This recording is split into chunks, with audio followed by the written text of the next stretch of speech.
మన వెంకటగిరి పోలేరమ్మ జాతర 3 శతాబ్దాల నుండి జరుగుతోంది. ఏ సంవత్సరం నుండి స్టార్ట్ అయిందో ఎవరికీ తెలియని విషయం.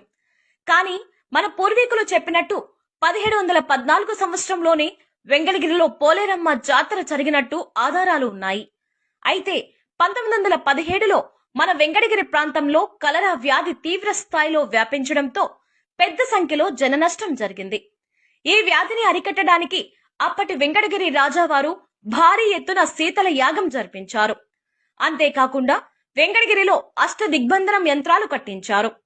అప్పటిలో ఆ యాగం వల్ల అందరికీ కలరా వ్యాధి తగ్గడంతో ఆ సంవత్సరం నుండి వెంకటగిరి ప్రజలు ప్రతి సంవత్సరం అంగరంగ వైభవంగా పోలేరమ్మ జాతర జరుపుకుంటారు. మన జాతర ఏ బ్రాహ్మణుడు లేని జాతర మరియు ఏ మంత్రం చదవని జాతర. మన పోలేరమ్మ జాతరను 2023వ సంవత్సరంలో రాష్ట్ర పండుగ చేశారు.